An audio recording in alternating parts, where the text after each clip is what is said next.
Hola, hoy quiero platicarte algo. Muchas veces hemos escuchado en la escuela, el trabajo, en películas o documentales las palabras estrategia y táctica, y muchas veces las aplicamos en la vida diaria, en el deporte, en las compras, en una venta, etc. En Frena también. Tenemos estrategias que se han ido modificando de acuerdo con las situaciones. No olvidemos que es una lucha del bien contra el mal y que el enemigo es poderoso. Entonces, se tiene que corregir el rumbo o cambiar la estrategia cuantas veces sea necesario.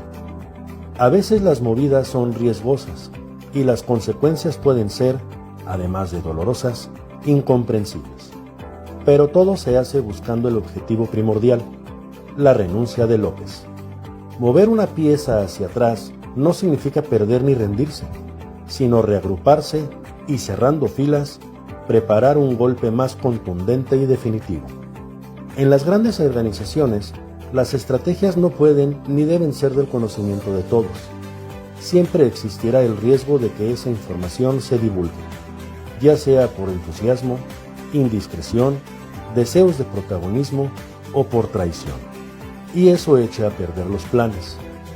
No podemos saber todos todo, pero la confianza será siempre uno de nuestros bienes más preciados.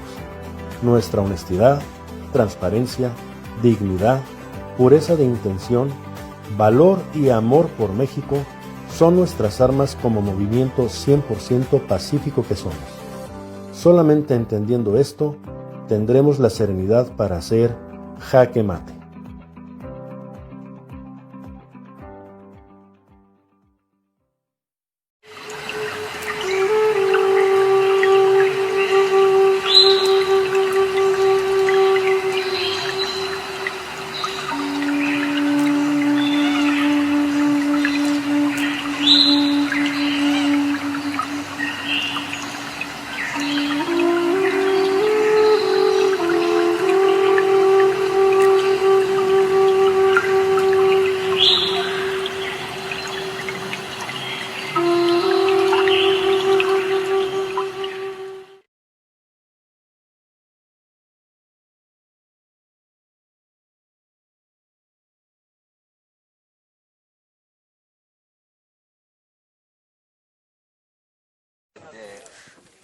¿Sí?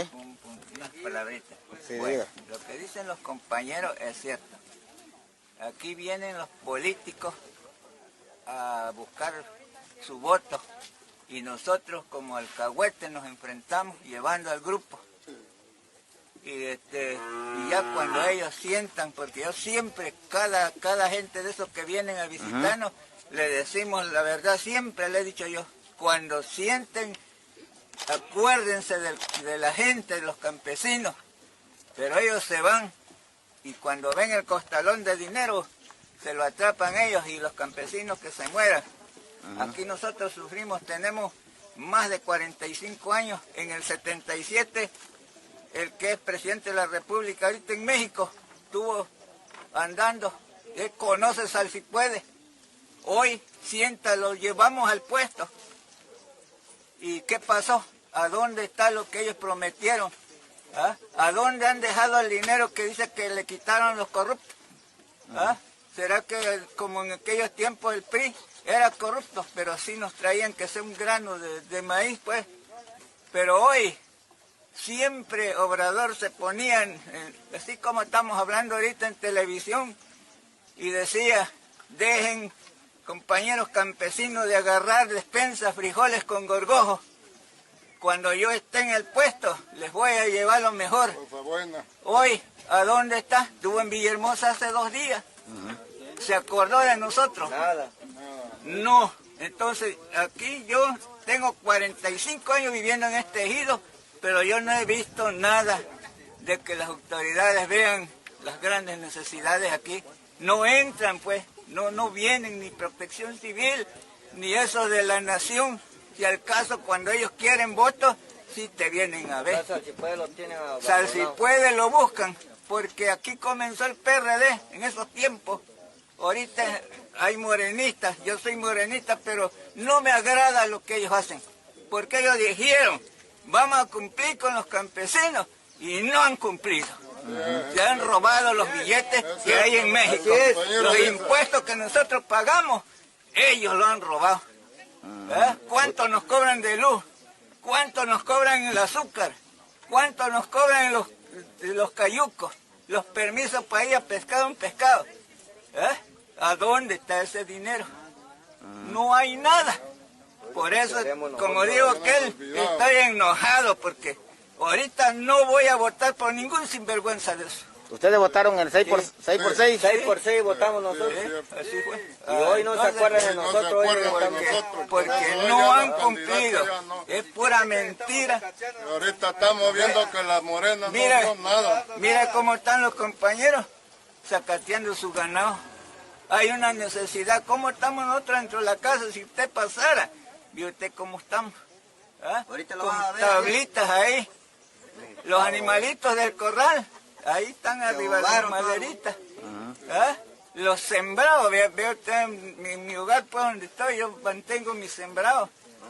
Pero nada, todo se murió porque la creciente es grande. Pero ninguna autoridad, ni la presidenta, que es mi gran amiga, que nos íbamos para que sentara ahí de presidenta, de gusto, no hay nada. Hoy te vuelvo a decir que no vuelvo a votar por ese tipo de gente que nada más ofrecen y se van. Nunca vienen. Esa es mi inquietud que tengo. Okay. ¿Su nombre? Héctor Valencia. Héctor Valencia. Okay.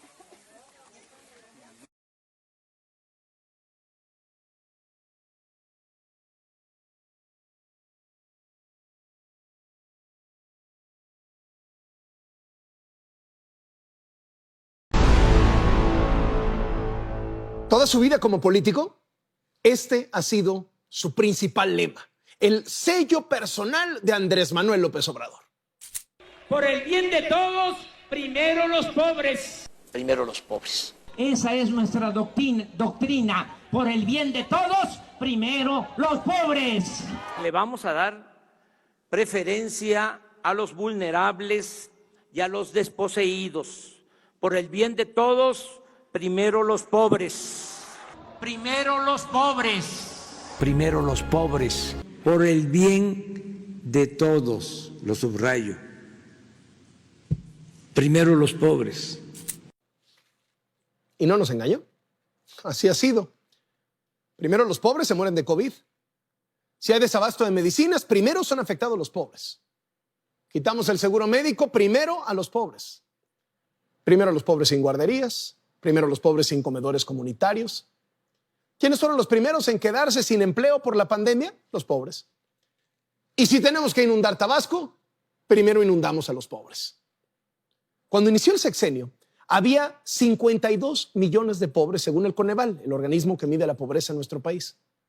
El mismo Coneval alertó que por la pandemia 70 millones de mexicanos no iban a tener dinero ni para comer.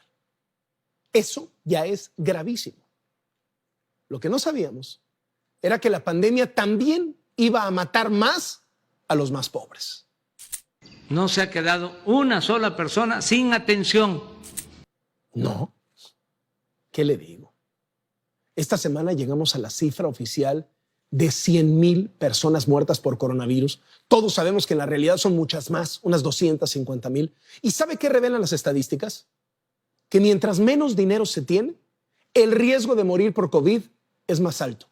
Sobre todo si se vive en zonas rurales o en comunidades indígenas, donde lo usual es que no haya servicios de salud. Y donde resulta que sí hay servicios de salud, el riesgo de morir en un hospital público es 4 veces mayor que en un hospital privado.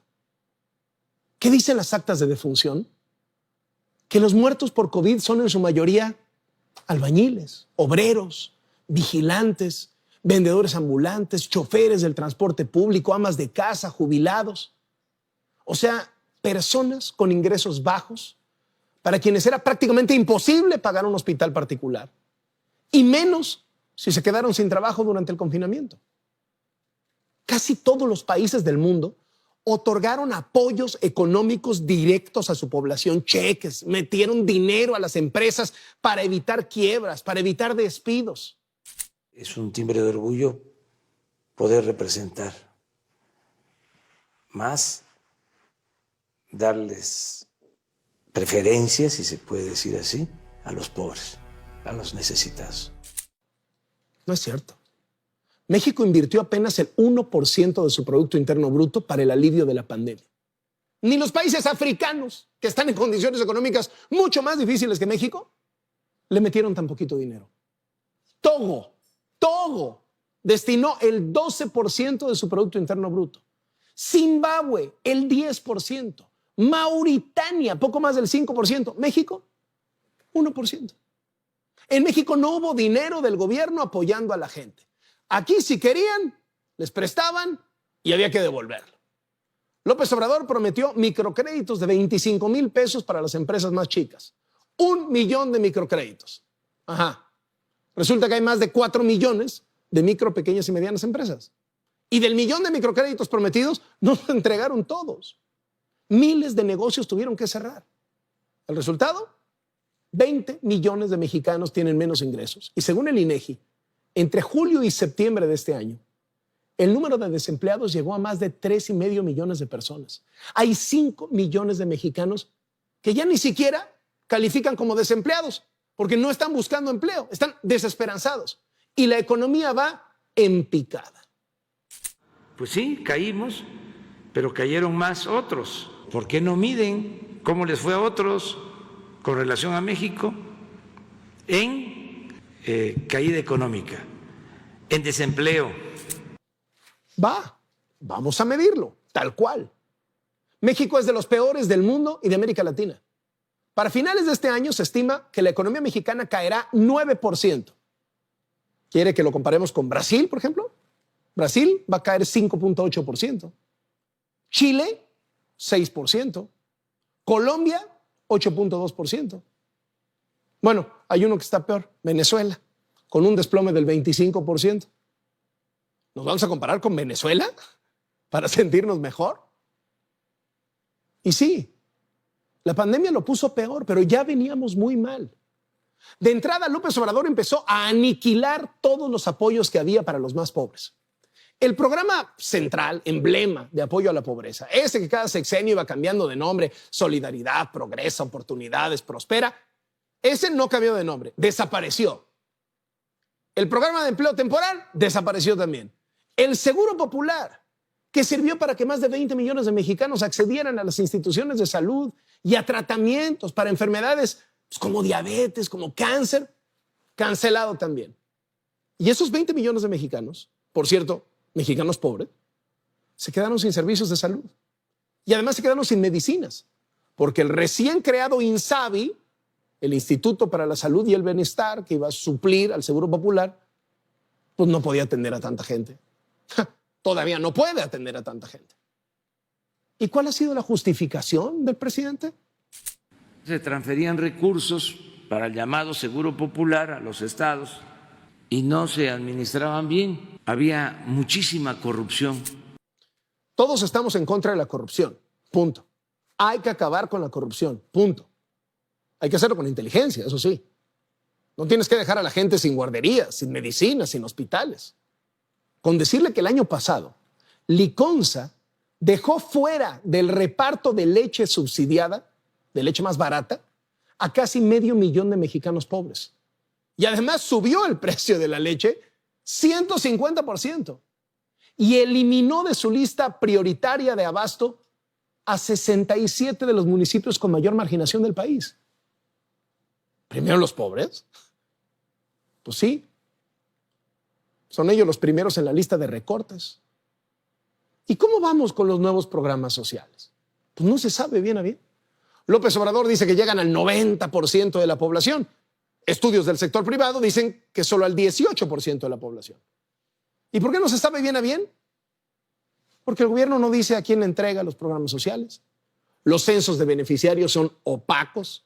No hay metodología clara. ¿Y por qué no hay metodología clara? Porque la metodología la hicieron los llamados siervos de la nación, servidores de la nación, simpatizantes confesos de Morena. Porque lo importante no es ayudar a la gente, sino que la gente sepa a quién le está entregando ese apoyo, si es que les llega. Los pobres Los pobres no son la prioridad de este gobierno, hay que decirlo con todas sus letras. Nomás ve lo que pasó en Tabasco, la tierra natal del presidente. Llovió fuerte, se llenó la presa Peñitas y para evitar que se rompiera, había que decidir a dónde se mandaba la inundación. Tuvimos que optar entre inconvenientes. No inundar Villahermosa y el agua saliera por el Samaria. Se perjudicó a la gente de Nacajuca, son los chotales, los más pobres. Pero teníamos que tomar una decisión. Inundar a los más pobres. Y de paso el presidente se indignó cuando lo criticaron por no visitar a los damnificados. Porque tengo otras cosas que hacer. No necesito estarme viendo de manera presencial con la gente. Nada más para tomarme la foto me mojo, me enfermo. ¿Y qué se gana con eso? ¿Primero los pobres? Ojalá, ojalá. Soy Carlos Loret de Mola. Esto es Latinos.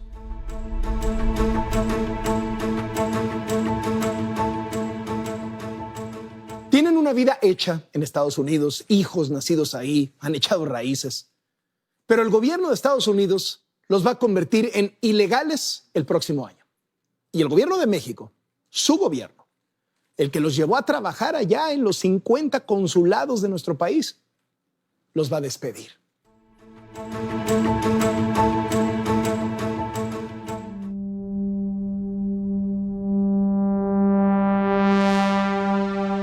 $560 empleados de los consulados mexicanos en Estados Unidos se quedarán sin trabajo el próximo año y no podrán permanecer legalmente en aquel país. En agosto de 2016, el Departamento de Estado de la Unión Americana estableció que el personal empleado localmente, que no es ni ciudadano ni residente, deberá dejar el cargo a más tardar en agosto de 2021. A principios de octubre, la Secretaría de Relaciones Exteriores pidió a los titulares de los 50 consulados de México en Estados Unidos determinar qué empleados locales pueden permanecer dependiendo de su estatus migratorio.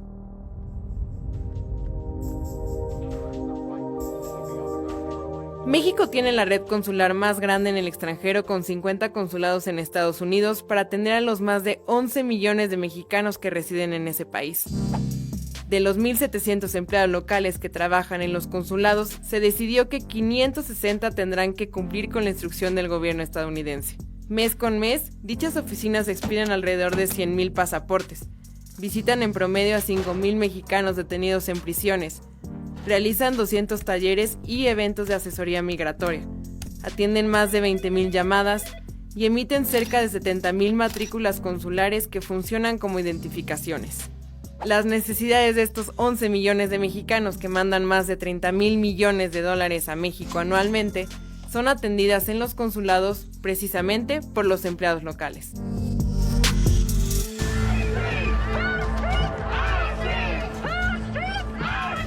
Hay empleados locales como yo, 1,700 contra un número muy pequeñito de miembros del SEM que trabajan en el consulado, y nosotros nos encargamos de brindar los servicios a casi 12 millones de mexicanos que están en Estados Unidos, de entregarles o tramitarles sus pasaportes, actas de nacimiento, la persona que recibe tus documentos, la persona a la que toma tu llamada, la persona que te va y te visita en prisión, la persona que te escucha cuando un familiar tuyo ha muerto. Somos nosotros, somos la inmensa mayoría en todos los consulados, somos finalmente quienes hacemos el trabajo. Los mexicanos entrevistados por Latinos prefirieron guardar su anonimato por miedo a represalias. Hay veces que uno tiene que dar información sobre la defensa de los derechos laborales para nuestros connacionales, pero dices, ¿dónde está la ironía, no? ¿Dónde quedan los de nosotros? ¿Cómo les explicamos cuando nosotros ni siquiera podemos gozar de muchos de estos derechos? Cuando me doy cuenta, yo soy uno de esos mexicanos que está en esa situación donde estoy siendo abusado por mi empleador y resulta que mi empleador es justamente el país que con muchísimo, pero muchísimo gusto trabajo para él. Los empleados consulares arribaron a Estados Unidos con el gobierno de México. Yo llegué muy joven en Estados Unidos, en mis 20s, ahora ya estoy en mis 40s y me casé, tengo hijos en Estados Unidos. Toma uno responsabilidades. Vi la opción de pagar la hipoteca de una casa como mejor opción que pagar una renta. Entonces sí, se puede decir que tengo una vida hecha en Estados Unidos. Recuerdan que durante la transición hace 2 años, el ahora canciller Marcelo Ebrard reconoció su situación laboral.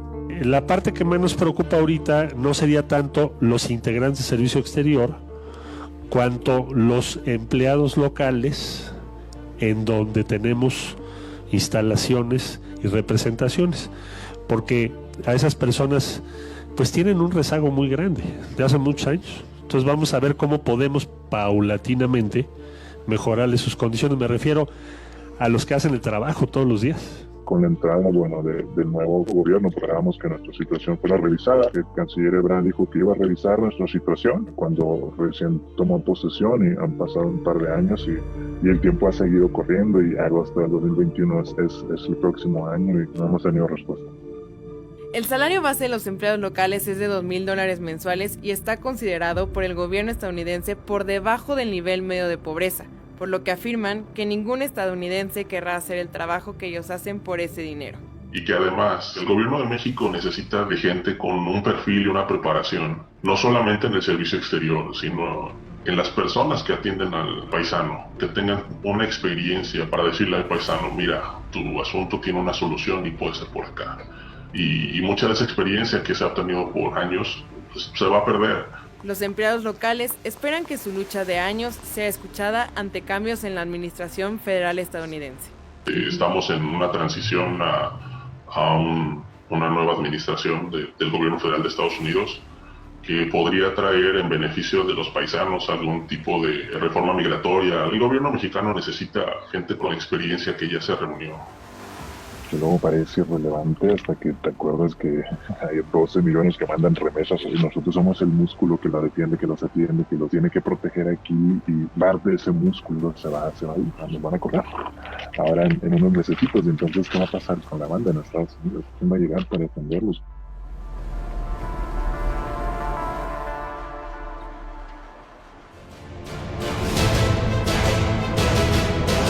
En Washington entrevistamos a José Miguel Vivanco, quien está al frente de la División América, o sea, todo el continente americano, de la prestigiada organización defensora de los derechos humanos Human Rights Watch. Muchísimas gracias por estar con nosotros en Latinos. Al contrario, un placer estar con Latinos. Estamos por llegar a los 2 años de gobierno del presidente Andrés Manuel López Obrador. Él, en campaña, dijo que iba a transformar radicalmente la situación de los derechos humanos en México. Criticaba duramente no solo lo que pasaba en tiempos de Peña Nieto, sino particularmente lo que pasaba en tiempos de Calderón. ¿Cuál es el saldo de López Obrador, presidente, en materia de derechos humanos? Yo diría que es tremendamente decepcionante. Es un gobierno que ha hecho prácticamente nada por la causa de los derechos humanos. En el único ámbito donde hay que destacar algo positivo es en materia de esfuerzos que se hacen por encontrar los sitios o alguna noticia, alguna información sobre qué ha ocurrido con los desaparecidos. En ese aspecto, la doctora Carla Quintana, con el apoyo de Encinas, han logrado avances importantes, han logrado al mismo tiempo certificar que en México existen más de 73 mil casos de personas desaparecidas, y al mismo tiempo yo diría que con bastante transparencia y honestidad han certificado que durante el gobierno de López Obrador sigue desapareciendo gente.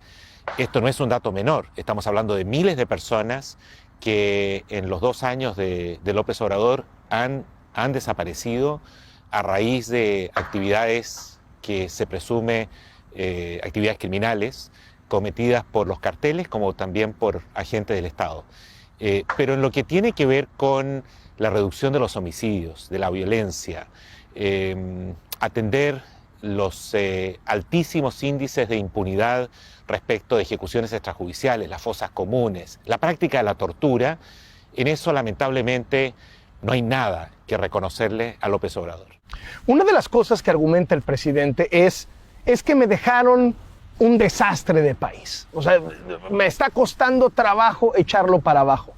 A 2 años de distancia, ¿ese discurso se sostiene? ¿Ese discurso es un argumento válido? ¿O ni siquiera se ve un intento por mejorar las cosas que acarreábamos del pasado? No, ese discurso es un discurso, yo diría, demagógico, que tiende lo que intenta hacer es lavarse las manos. Lavarse las manos respecto de algo que hoy día le corresponde a él. Ya no se vale que López Obrador simplemente se dedique a denunciar lo que ocurría en el pasado. El récord tanto de Peña Nieto como de Felipe Calderón en materia de derechos humanos, yo diría, es deplorable. Allí se produjeron gravísimas violaciones a los derechos humanos de unas prácticas sistemáticas y masivas de atrocidades con total impunidad. Pero ese récord no ha variado en lo más mínimo durante el tiempo que ha estado López Obrador. López Obrador ya no es candidato, ya no es simplemente un político, es el jefe de Estado y él tiene una responsabilidad directa por lo que ocurre hoy en México y por las cuentas pendientes que existen, las asignaturas pendientes que son enormes, yo diría las más graves que hay en todo el hemisferio, en ámbitos de derechos humanos, por los índices de impunidad y por la naturaleza de las atrocidades cometidas. Una de las cosas que le gusta presumir al presidente es: ya no hay masacres en México. ¿Qué diagnóstico tienen ustedes en Human Rights Watch? Desgraciadamente no coincidimos con el presidente. Ojalá pudiéramos respaldar su apreciación, pero se siguen produciendo lamentablemente masacres, al igual que ejecuciones, desapariciones de personas, denuncias sobre torturas. Insisto, desgraciadamente, desafortunadamente, el récord de México sigue siendo deplorable, pobre, uno de los peores de toda la región en el ámbito de los derechos humanos. Me detengo en 3 cosas concretas y voy primero con la Guardia Nacional y la militarización, la libertad de expresión y el tema de la pandemia. Sí es también una violación a los derechos humanos tener un gobierno que desdeña la pandemia, un presidente que no usa ni propone usar el cubrebocas, dice que no sirve, etc. Voy con lo primero, la Guardia Nacional y la militarización. Llevamos prácticamente 1 año y medio de Guardia Nacional y tenemos a los militares operando buena parte del gobierno, desde repartir libros de textos hasta construir un aeropuerto, hasta hacer la vía de un tren, pasando por sembrar árboles. Prácticamente cada que hay algo que hacer en México, el presidente se lo encarga a los militares. ¿Esto qué saldo arroja a 1 año y medio de la creación de la Guardia Nacional, que es fundamentalmente militar? Yo creo que no hay un ejemplo en la historia contemporánea de México de un gobierno más militarizado que este. Porque incluso durante los 70 años de PRI, donde México no gozaba de un régimen, de un sistema democrático de gobierno, como lo sabemos, y donde se ganaban las elecciones sobre la base del fraude sistemático, los militares estaban circunscritos a sus cuarteles y no tenían mayor relevancia, salvo la que tuvieron en algunos acontecimientos históricos de México, como fue Tlatelolco, o los serios incidentes en Chiapas con el ejército zapatista durante el gobierno del presidente Zedillo. Pero históricamente los militares no han tenido un rol preponderante en México, salvo hasta hoy. Hoy el ejército pareciera ser uno de los pilares importantes en los que se apoya el gobierno. Lo de la Guardia Nacional realmente es una vergüenza porque se genera sobre la base poco a poco de una especie de decepción. Allí hay un esfuerzo deliberado del gobierno por argumentar que se trata de una especie de una nueva fuerza pública eminentemente civil, y poco a poco se ha ido realmente develando y quedando con toda claridad comprobado que no es más que una rama más de Sedena, del ejército. Y todo lo demás es un engaño. Es un engaño. Acá ha habido un verdadero fraude orquestado por el gobierno al más alto nivel para pretender que estamos ante una entidad de carácter civil cuando son militares, están subordinados al jefe de Sedena y están involucrados no solo en tareas de lucha contra el narcotráfico, también en tareas que tienen que ver con el control migratorio, donde estos elementos del ejército están, se supone, tienen la tarea de combatir ¿a quiénes? A mujeres, a niños, a familias, a ancianos que huyen de la violencia o de la pobreza de Centroamérica e intentan ingresar a los Estados Unidos, pero se topan con el ejército de México. Segundo tema, el tema de la libertad de expresión. ¿Cuál es el saldo de López Obrador que durante prácticamente todo lo que lleva de presidente electo y de presidente, no hay día, no hay conferencia mañanera en la que no ataque a la prensa, no ataque a algún periodista, no ataque a un medio de comunicación? En lo que va del gobierno del presidente López Obrador, se han producido 24 asesinatos de periodistas. Hoy día México es tan peligroso como, yo diría incluso hasta más peligroso por las cifras, que ejercer el periodismo en México, especialmente en tareas que están vinculadas a la corrupción, el narcotráfico, los abusos de poder, en fin, temas complicados, temas difíciles. Es tan peligroso como ejercer el periodismo en Siria o en Afganistán. Las cifras no mienten, las cifras no se pueden maquillar. Y sobre esa materia, el presidente realmente no hace nada, al contrario. Ha optado por desmantelar los pocos mecanismos que se han generado en el pasado, como son los fideicomisos, para disponer de recursos de una manera autónoma y no politizada en la protección de periodistas en riesgo. En ese ámbito es, insisto, altamente decepcionante. Pero al margen de eso, sigue el gobierno manejando a su antojo lo que es el avisaje oficial, castigando y premiando a quienes se comportan de acuerdo a lo que el gobierno entiende como lealtad. Da la impresión que para López Obrador el ideal de medios de comunicación, de prensa, son aquellos que se dedican a aplaudir al gobierno. Último, la pandemia.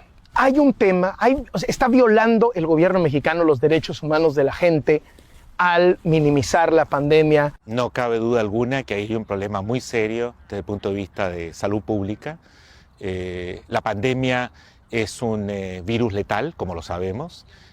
No es un problema menor, es lo más grave que hemos debido padecer en los últimos 100 años a nivel global, y es una irresponsabilidad que no tiene realmente una explicación razonable el que López Obrador todavía siga intentando negar el problema, minimizarlo y al mismo tiempo desinformar a la opinión pública. Para combatir la pandemia se requiere educar. En este ámbito lo cierto es que el gobierno ha sido tremendamente decepcionante, pero coincide con las actitudes de otros líderes populistas de este hemisferio. Si sumamos todo lo que hemos estado conversando, militarización, falta de respeto a los derechos humanos, masacres, desapariciones que siguen, inseguridad, no libertad de prensa, el tema de la negación de la pandemia, ¿va México hacia una dictadura? Mira, no lo sé. Es difícil hacer predicciones de ese tipo, pero es altamente preocupante la trayectoria de México, las actitudes del actual gobernante, ese estilo mesiánico que tiene de gobernar el país, la falta de capacidad para dialogar, para debatir, para escuchar distintas opiniones, sus tendencias a abrigar y a apoyar tesis o teorías conspirativas. Todo eso son signos altamente preocupantes de un líder que tiene más bien tendencias autoritarias y que no entiende lo esencial de un sistema democrático y sobre todo la necesidad de respetar y de fortalecer instituciones de control y no instituciones simplemente que estén al servicio del poder político. Para ustedes, para los defensores históricos de derechos humanos que fueron muy críticos, pues en recuerdo, por lo menos de lo que yo llevo de periodista, con Zedillo, con Fox, con Calderón, con Peña Nieto, finalmente llegaba un presidente emanado de la lucha social, un presidente que se decía de izquierda, se dice de izquierda. ¿Están sorprendidos? Es decir, ¿creían que ahora sí la cosa iba a cambiar con este perfil de López Obrador, con 2, 3 colaboradores cercanos a la causa de los derechos humanos que fueron incrustados en algunas posiciones claves? No, en absoluto, de ninguna manera. Porque, mira, yo llevo 30 años trabajando por la defensa de los derechos humanos en toda la región. Y hay algo que he aprendido y que lo muestra el récord de América Latina. La ideología poco tiene que ver con la causa de los derechos humanos. Aquellos que desde la izquierda, desde el progresismo, u otros desde del centro, o incluso del centro liberal, se erigen como partidarios, simpatizantes de la causa de los derechos fundamentales y prometen fortalecer el Estado de Derecho, los controles, el terminar con los abusos, combatir la corrupción. Todo eso hace parte de un discurso, de una retórica que es importante, que es valiosa, pero acá el test, el examen, está en el récord, en la práctica. El balance en lo que va del gobierno de López Obrador es pobre, es muy pobre. ¿Reprobado? Y no, yo diría que derechamente reprobado, y no hace mayor diferencia con las prácticas y el récord, las cifras no mienten, de sus antecesores.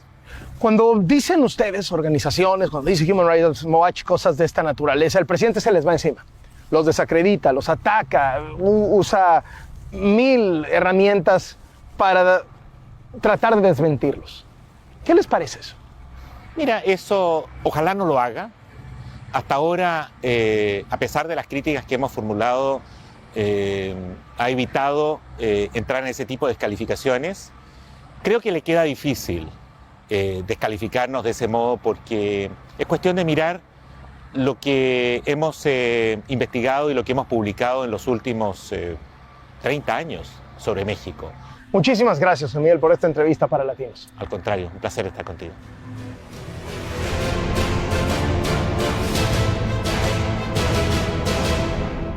¿Qué fue del presidente de Primero los Pobres? ¿Qué fue del presidente que dijo que iba a defender a los trabajadores más sencillos?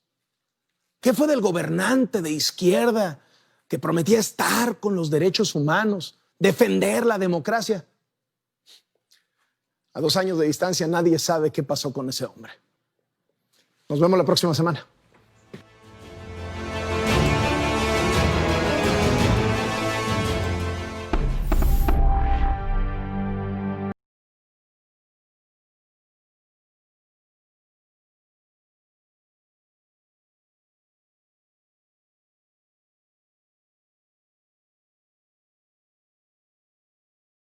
En el 2007, el hoy presidente Andrés Manuel López Obrador hizo un pliego petitorio al gobierno de la República y al gobierno del Estado para que dieran una serie de apoyos a los afectados porque decía que 10,000 miserables pesos no era suficiente. Escuchen ustedes qué fue lo que en 2007 Andrés Manuel López Obrador pidió para todos los afectados por las inundaciones. Nada más que le ponga número, porque si no es pura demagogia. Es decir, no la frase cueste lo que cueste. ¿Cuánto se va a destinar del presupuesto nacional a la reconstrucción de Tabasco? Tabasco no alcanza, Tiene que haber recursos de la Federación, primero. Y segundo, que esos recursos vayan directo a los afectados, que se impulse la actividad productiva, que se apoye a los trabajadores desempleados como se está haciendo en el Distrito Federal, que haya un seguro al desempleo y que haya una comisión del Congreso, tanto de la Cámara de Diputados como de los senadores, que le dé seguimiento a esos recursos. Si no, va a volver a pasar lo mismo, de que no van a utilizar los recursos con el propósito con que se apruebe. Y apoyar en la emergencia tiene que ver con lo sanitario, es decir, con la salud, tiene que ver con la reconstrucción de viviendas, tiene que ver con muebles para las viviendas, con electrodomésticos, tiene que ver incluso con ropa de la gente, porque hay gente que lo perdió todo. Tiene que haber inversión a fondo perdido para pequeños, medianos comerciantes, pequeños, medianos empresarios. Tienen que apoyarse a los que perdieron sus automóviles. Todo esto se tiene que dar un subsidio para la luz, se tiene que dar un subsidio para el gas, tiene que apoyarse a los productores. Mucha gente, los agricultores lo perdieron todo. Los ganaderos ahora están moviendo el ganado de un lado para otro, no hay lugares altos, incluso se tiene que apoyar también con alimentos para el ganado.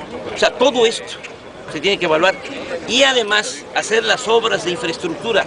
Durante más de 20 años no se han desasolvado los ríos en Tabasco y hay que hacer bordos y se tiene que hacer un programa hidráulico. Entonces, calcúlenle nada más que si les parece mucho a los usurpadores del gobierno federal, que saquen la cuenta de cuánto ha aportado Tabasco. Ya han escuchado ustedes todas las peticiones, el pliego petitorio de Andrés Manuel López Obrador, líder opositor en aquel entonces. Hoy los tabasqueños le pedimos, le exigimos al presidente Andrés Manuel López Obrador que ese pliego petitorio que en 2007 hizo, lo haga válido, lo haga vigente en todos sus puntos para los afectados por las inundaciones del estado de Tabasco. El problema no es con Manuel Bartlett, el problema es con el presidente Andrés Manuel López Obrador, que él tiene la posibilidad de hacer efectivo ese pliego petitorio que todos los afectados y que todos los tabasqueños suscribimos. Esperemos que el presidente honre su palabra y no diga que lo que se está pidiendo es mentira y que él no lo dijo. Aquí le acabamos de mostrar el video para que ese pliego petitorio lo haga efectivo hoy que es presidente de México.